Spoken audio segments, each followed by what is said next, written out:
The story of the Fall of Jericho is one of the most iconic and significant events in biblical history, specifically found in the book of Joshua, chapters 2 and 6 of the Old Testament. It is a narrative that illustrates God's power, the faith of his people, and the fulfillment of his promises to Israel. The story takes place during the Israelites' conquest of the Promised Land, Canaan, and follows their dramatic and miraculous victory over the fortified city of Jericho. This victory is attributed to their obedience to God's command and his direct intervention. After the exodus from Egypt, the Israelites, led by Moses, wandered in the desert for 40 years as punishment for their disobedience and lack of faith. After Moses' death, Joshua, his appointed successor, took leadership of the people. God's promise to give the Israelites a land of their own was still waiting to be fulfilled, and Joshua's primary task was to lead the people into Canaan and conquer it, starting with Jericho. Jericho was a fortified city located in the Jordan Valley. Its strategic importance lay in its position as the gateway to the central highlands of Canaan. The city was known for its thick, impenetrable walls, which made it seem invulnerable to attack. The conquest of Jericho would mark the beginning of Israel's campaign to take possession of the Promised Land. Welcome to our exploration of one of the most captivating stories from the Bible, the Fall of Jericho. In this video, we will journey back to ancient times to witness the dramatic events that led to the miraculous collapse of Jericho's imposing walls, as narrated in the book of Joshua. Then, Joshua son of Nun secretly sent 2 spies from Shittim. "Go, look over the land," he said, "especially Jericho." So they went and entered the house of a prostitute named Rahab and stayed there. The king of Jericho was told, "Look, some of the Israelites have come here tonight to spy out the land." So the king of Jericho sent this message to Rahab: "Bring out the men who came to you and entered your house, because they have come to spy out the whole land." But the woman had taken the 2 men and hidden them. She said, "Yes, the men came to me, but I did not know where they had come from. At dusk, when it was time to close the city gate, they left. I don't know which way they went. Go after them quickly. You may catch up with them." But she had taken them up to the roof and hidden them under the stalks of flax she had laid out on the roof. So the men set out in pursuit of the spies on the road that leads to the fords of the Jordan, and as soon as the pursuers had gone out, the gate was shut. Before the spies lay down for the night, she went up on the roof and said to them, "I know that the Lord has given you this land, and that a great fear of you has fallen on us, so that all who live in this country are melting in fear because of you. We have heard how the Lord dried up the water of the Red Sea for you when you came out of Egypt, and what you did to Sihon and Og, the 2 kings of the Amorites east of the Jordan, whom you completely destroyed. When we heard of it, our hearts melted in fear, and everyone's courage failed because of you. For the Lord your God is God in heaven above and on the earth below. Now then, please swear to me by the Lord that you will show kindness to my family, because I have shown kindness to you. Give me a sure sign that you will spare the lives of my father and mother, my brothers and sisters, and all who belong to them, and that you will save us from death." "Our lives for your lives," the men assured her. "If you don't tell what we are doing, we will treat you kindly and faithfully when the Lord gives us the land." So she let them down by a rope through the window, for the house she lived in was part of the city wall. She said to them, "Go to the hills so the pursuers will not find you. Hide yourselves there 3 days until they return, and then go on your way." Now the men had said to her, "This oath you made us swear will not be binding on us, unless, when we enter the land, you have tied this scarlet cord in the window through which you let us down, and unless you have brought your father and mother, your brothers, and all your family into your house. If any of them go outside your house into the street, their blood will be on their own heads. We will not be responsible. As for those who are in the house with you, their blood will be on our head if a hand is laid on them. But if you tell what we are doing, we will be released from the oath you made us swear." "Agreed," she replied. "Let it be as you say." So she sent them away, and they departed, and she tied the scarlet cord in the window. When they left, they went into the hills and stayed there 3 days, until the pursuers had searched all along the road and returned without finding them. Then the two men started back.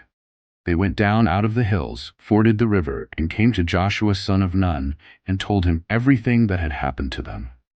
They said to Joshua, "The Lord has surely given the whole land into our hands. All the people are melting in fear because of us." Now the gates of Jericho were securely barred because of the Israelites. No one went out, and no one came in. Then the Lord said to Joshua, "See, I have delivered Jericho into your hands, along with its king and its fighting men. March around the city once with all the armed men. Do this for 6 days. Have 7 priests carry trumpets of ram's horns in front of the ark. On the 7th day, march around the city 7 times, with the priests blowing the trumpets. When you hear them sound a long blast on the trumpets, have the whole army give a loud shout. Then the wall of the city will collapse, and the army will go up, everyone straight in." So Joshua son of Nun called the priests and said to them, "Take up the ark of the covenant of the Lord, and have 7 priests carry trumpets in front of it."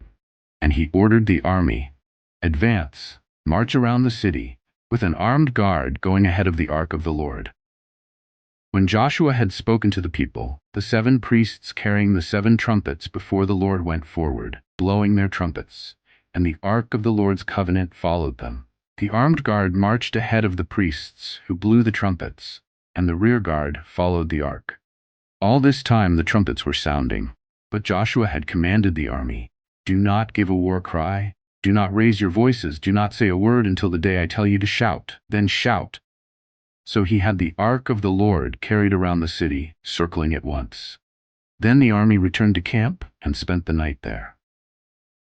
Joshua got up early the next morning, and the priests took up the ark of the Lord. The 7 priests carrying the 7 trumpets went forward, marching before the ark of the Lord and blowing the trumpets. The armed men went ahead of them, and the rear guard followed the ark of the Lord, while the trumpets kept sounding. So on the 2nd day they marched around the city once and returned to the camp. They did this for 6 days. On the 7th day, they got up at daybreak and marched around the city 7 times in the same manner, except that on that day they circled the city 7 times. The 7th time around, when the priest sounded the trumpet blast, Joshua commanded the army, "Shout, for the Lord has given you the city. The city and all that is in it are to be devoted to the Lord. Only Rahab the prostitute and all who are with her in her house shall be spared, because she hid the spies we sent. But keep away from the devoted things, so that you will not bring about your own destruction by taking any of them. Otherwise, you will make the camp of Israel liable to destruction and bring trouble on it. All the silver and gold and the articles of bronze and iron are sacred to the Lord and must go into his treasury." When the trumpet sounded, the army shouted, and at the sound of the trumpet, when the men gave a loud shout, the wall collapsed. So everyone charged straight in, and they took the city. They devoted the city to the Lord and destroyed with the sword every living thing in it, men and women, young and old, cattle, sheep, and donkeys. Joshua said to the 2 men who had spied out the land, "Go into the prostitute's house and bring her out and all who belong to her, in accordance with your oath to her." So the young men who had done the spying went in and brought out Rahab, her father and mother, her brothers and sisters, and all who belonged to her. They brought out her entire family and put them in a place outside the camp of Israel. Then they burned the whole city and everything in it, but they put the silver and gold and the articles of bronze and iron into the treasury of the Lord's house. But Joshua spared Rahab the prostitute, with her family and all who belonged to her, because she hid the men Joshua had sent as spies to Jericho, and she lives among the Israelites to this day. At that time Joshua pronounced this solemn oath, "Cursed before the Lord is the one who undertakes to rebuild this city, Jericho. At the cost of his firstborn son he will lay its foundations.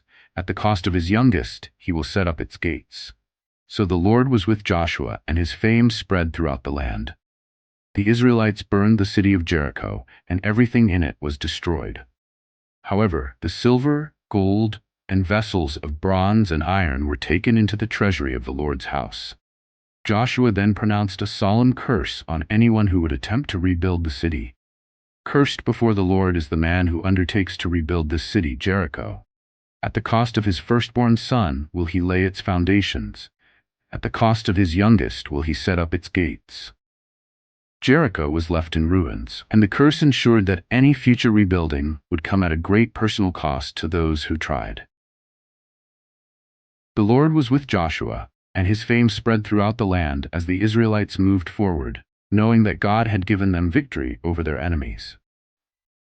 As the walls of Jericho crumbled before the might of God's power, this was only the beginning of Israel's journey into the Promised Land. The courage of Rahab, the relentless faith of Joshua, and the resounding trumpets are just a glimpse of the incredible stories that await. But what other miracles, battles, and divine interventions lie ahead? And how will Israel's future unfold as they continue their conquest? Don't forget to subscribe and hit the notification bell. You won't want to miss what comes next.